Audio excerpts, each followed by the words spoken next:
To be here at the Detroit Economic Club. I really can't think of a better place to discuss the challenges and the opportunities before our nation. I can't think of a better place than Detroit to do it. I don't think any city understands the vision and the toil it took to build the American century better than Detroit does. No city understands the heights attainable through the American dream better than Detroit, and no city understands the pain of losing the dream and the importance of restoring it better than Detroit.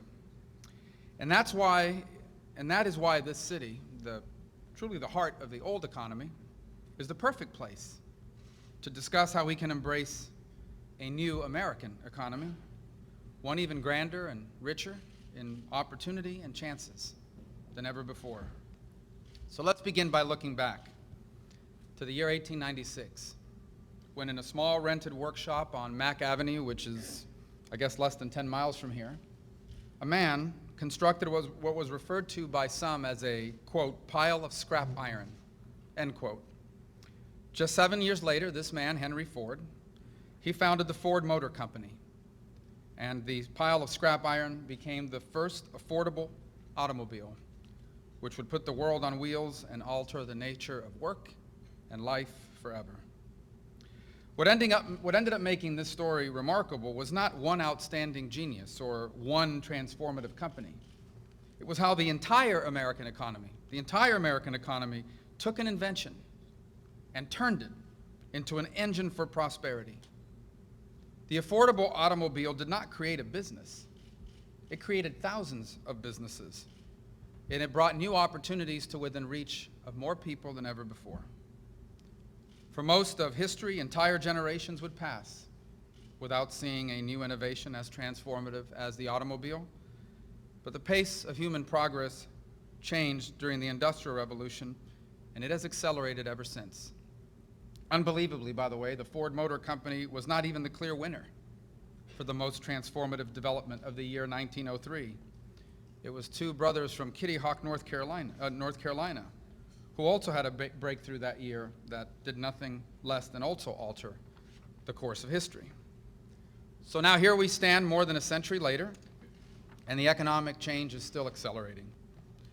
When my first child was born after the turn of this new century, there was no such thing as Facebook or YouTube or an iPhone.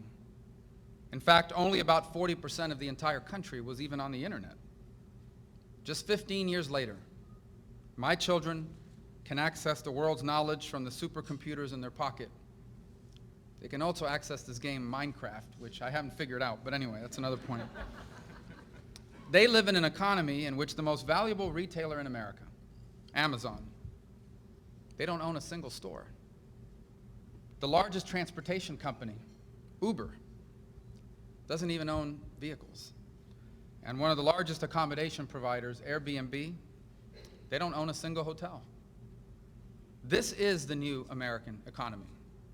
And it's not built on a single change, but on change itself.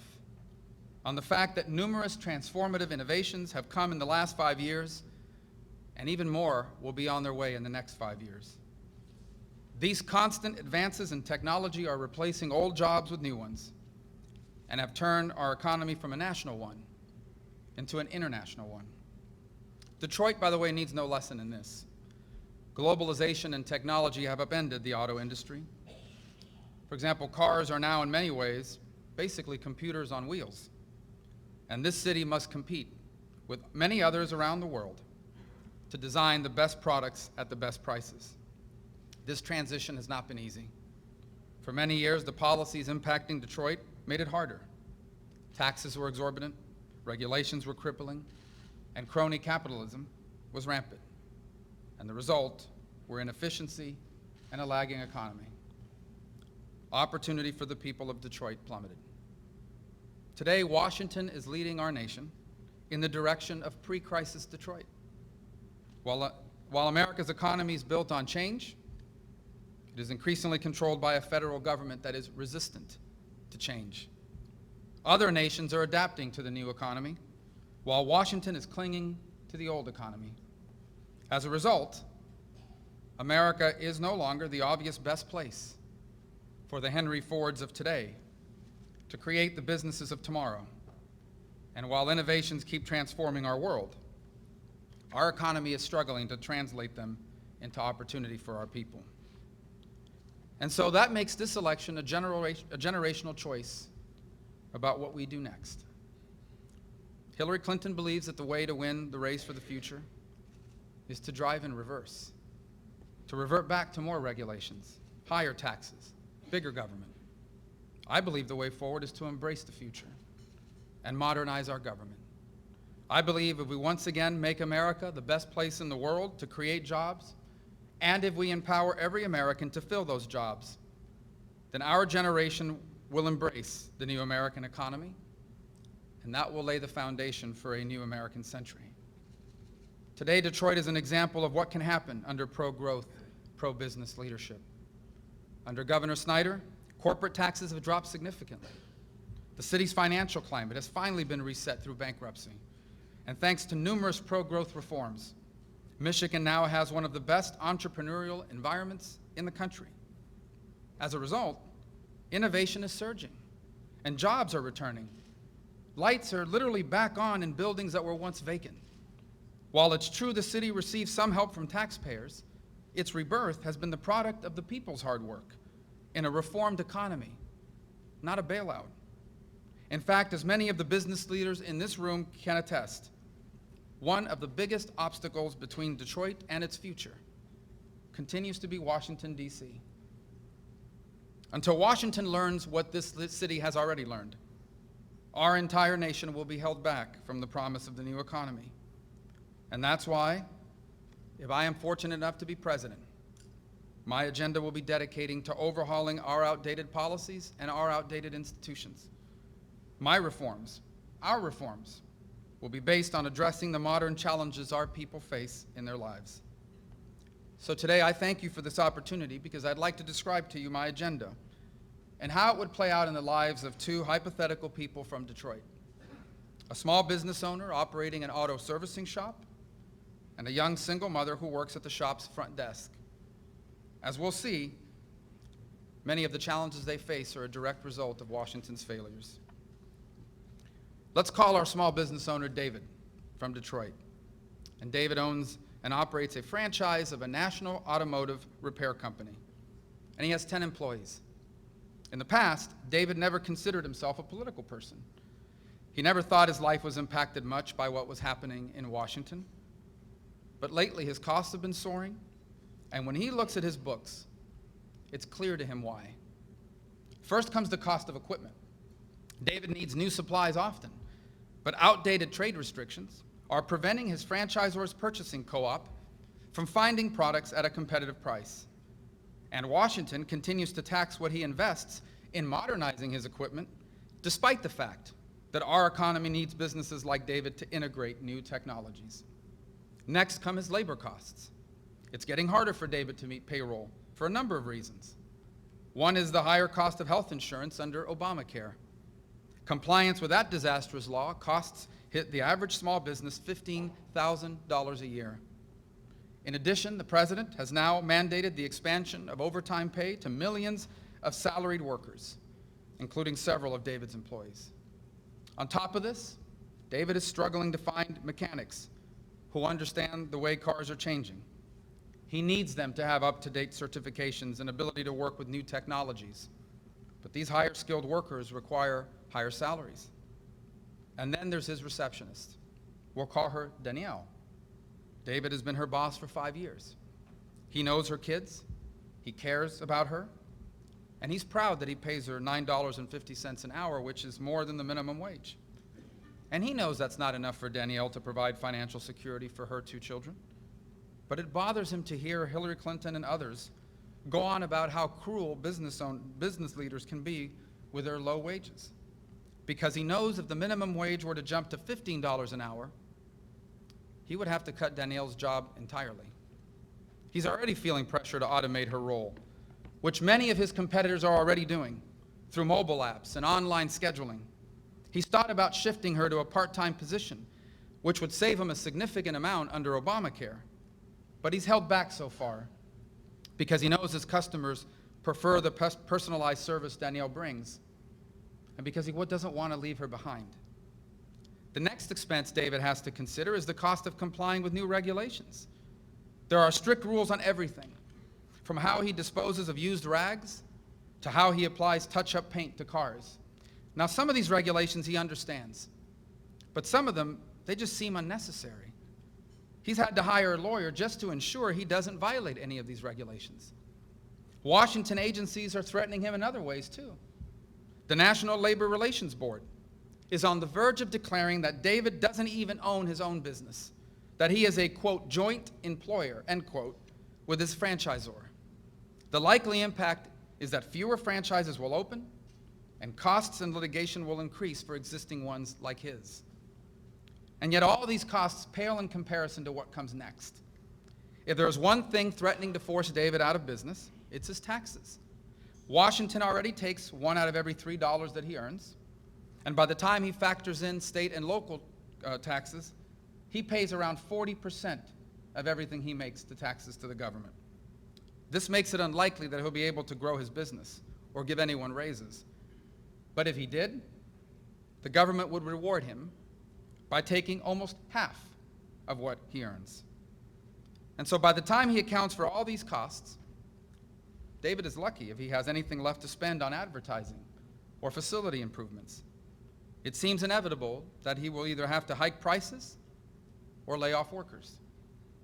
With all of this, is it any wonder that so many Americans feel like giving up on the dream of owning a business? Is it any surprise that for the first time in 35 years, we have more businesses dying than starting? A pro-growth agenda will not just help David.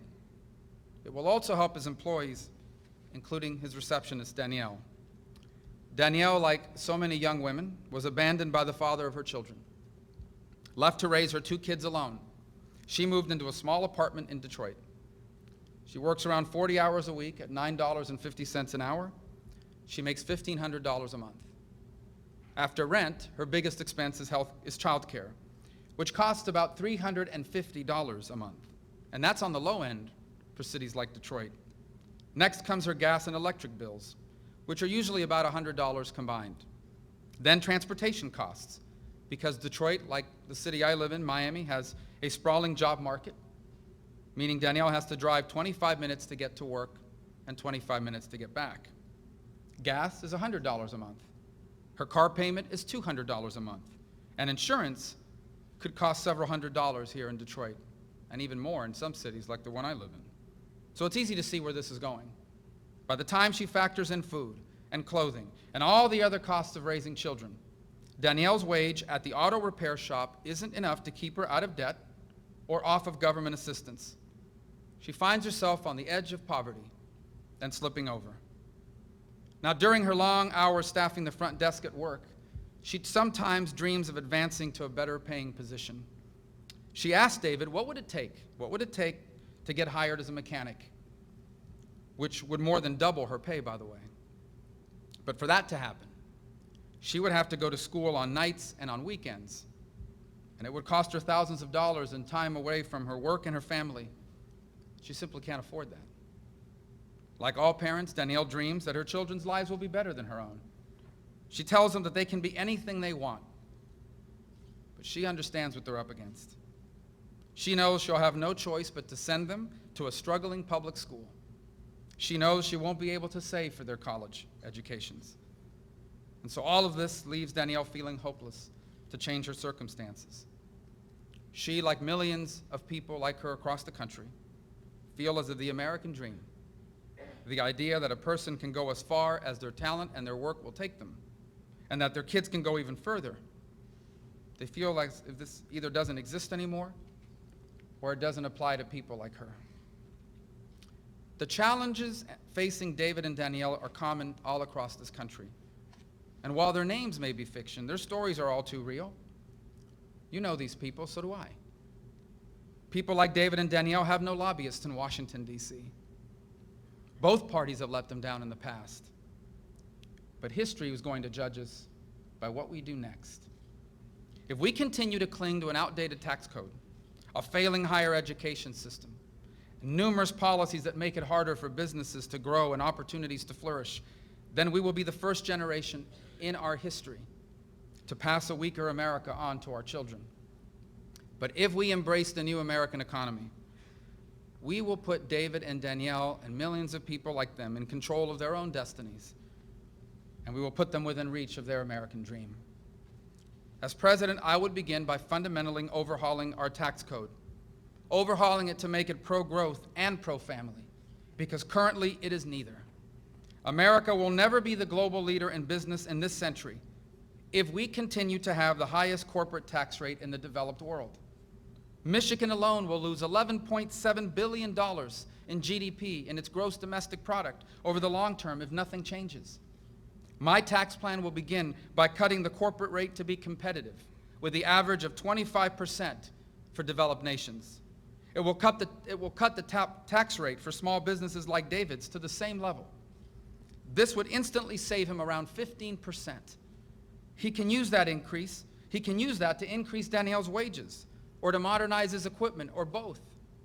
Next, my tax plan will help business owners like David adapt his businesses to the new economy. It would allow him to 100% expense every dollar he invests in his company, including what he spends on new equipment. This will lower his tax burden and encourage all business owners to invest in new 21st century technologies that will keep our economy on the cutting edge of this new century. The Nonpartisan Tax Foundation found my plan would grow the economy by 15%. It would grow wages by 12.5%, and it would create almost 2.7 million new full-time jobs. This helps everyone. A 12.5% increase in Danielle's wages would amount to almost $2,500 a year. The pro-family side of my tax plan would help Danielle even more. Right now, she gets a $1,000 tax credit for each of her 2 kids. This doesn't even come close to meeting the costs she faces as a parent, and it fails to recognize the investment she is making in America's future as a mother.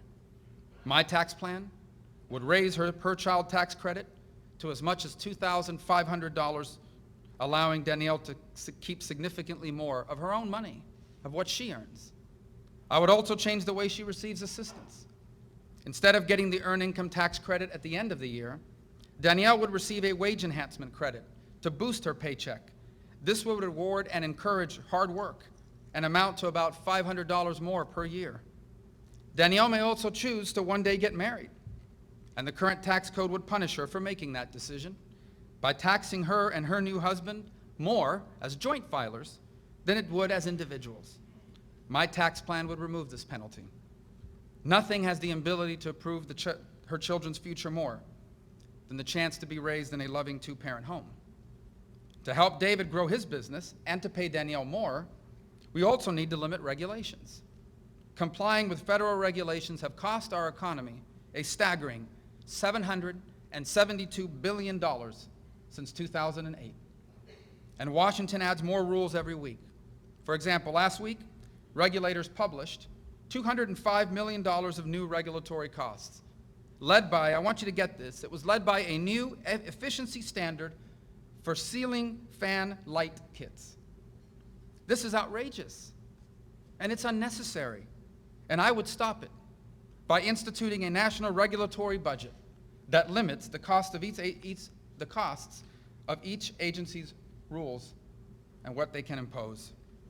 We're also going to stop unelected bureaucrats from reorganizing the economy with the stroke of a pen, like the National Labor Relations Board has threatened with the new joint employer rule, which is a risk to every single one of the 260,000 Michigan jobs that are provided by franchisees.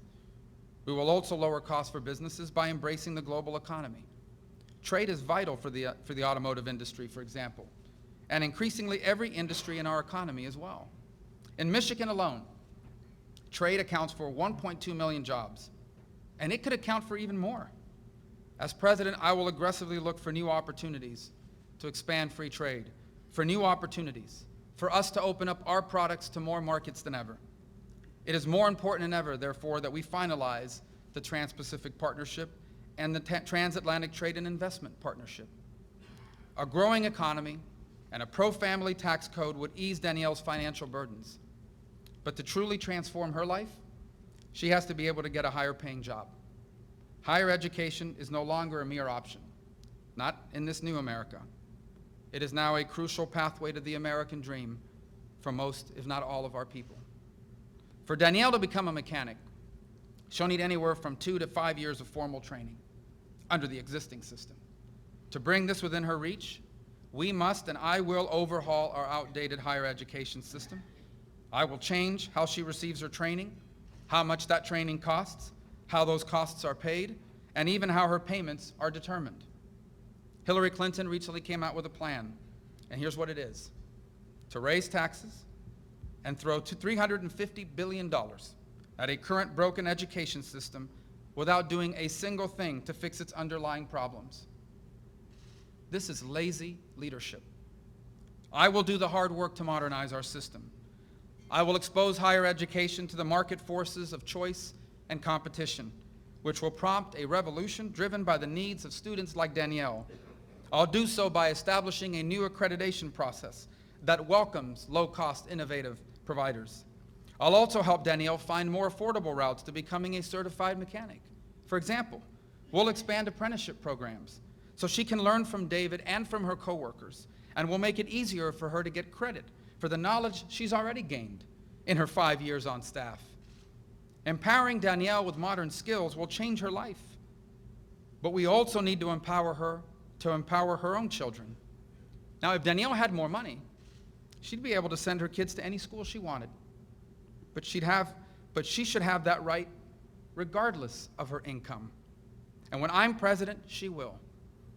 I have proposed a tax credit that encourages private contributions to scholarship granting organizations, which in turn distribute private school scholarships to children in need like hers. These reforms, and many more, which we don't have time to get into today, would lay the foundation of a new American century, but they would only be the beginning. I'll also lead Congress to save Social Security and Medicare for future seniors without changing them for current seniors like my mother. I'll secure our borders, and I'll modernize our immigration system to make it a skill and merit-based one rather than simply a family-based one. And I'll protect the global economy through a foreign policy that reestablishes American strength around the world. None of these changes are going to be easy, but meaningful change never is. Detroit knows better than most. This city was not built by managers. This city was not built by bureaucrats. This city was built by visionaries, by people who refused to accept the old ways of doing things, refused to be bound by the constraints of the past. Henry Ford once said, quote, this is a quote, "If I had asked people what they wanted, they would have said faster horses," end quote. Faster horses is exactly the mindset in Washington today. Our government is led by people who would rather tweak the current system and the current status quo than revolutionize how we do things. And so they pump more money into the education system of the 1950s, thinking it will prepare our people for success. They rely on the retirement programs of the 1930s without saving them for future generations. They expand the safety net programs of the 1960s, hoping that they will help the struggling escape their circumstances. Or they want to raise taxes like they did in the 1990s, thinking it will increase opportunity. And the results of this outdated approach are all around us. The insecurity in our people's lives, the challenges facing Americans like David and Danielle, the concerns about the future we are leaving for our own children. A decade from now, all 4 of my children will be adults. And I, for one, do not want to have to explain to them why the America our parents left us was the greatest nation on earth, but the one we're leaving them is not. Let me close by saying something I say everywhere I go. America doesn't owe me anything, but I have a debt to America I'll never repay. This is not just the nation I was born in. This is the nation that literally changed the history of my family. When my father was 9 years old, his mother died, and so he had to leave school and go to work. And he would never return to school. He would work for the next 70 years of his life. Now, when he was young, like all young people, my father had dreams. Those dreams became impossible. And so here in America, his children's future became the very purpose of his life. For years, my father worked as a banquet bartender in a room just like this, on nights, on weekends, on holidays, on days I'm sure he didn't want to. He worked. He worked because he wanted all the things that weren't possible for him to be possible for us. My father stood behind a portable bar in the back of a room just like this for all of those years. So one day I could stand in front of a room like this. And that journey from behind that bar to behind this microphone here this afternoon, for me, that's the essence of the American dream. This is not just my story. This is our story. We are all just a generation or two removed from someone who made our future the purpose of their lives. Now it's our turn. Now it's our turn to leave for our children what our parents left us, the greatest nation in human history, the nation that drives the progress of mankind and drives it for the better. We have to rise to the task of our time. If we adapt to the future, we can expand the American dream to reach more people and change more lives than ever before. And you and I and this generation can write the greatest chapter in the greatest and the most amazing story of America. You and I are blessed. We live in the most exciting era in all of human history. But if we look to yesterday, we are going to be left behind by tomorrow. If we elect a leader from yesterday, the best we can hope for are faster horses. But if we embrace the new American economy, the accomplishments that our people will make will astonish the world, and our children and theirs will live in a new American century. So thank you for the chance to address you today. I appreciate it very much. Thank you.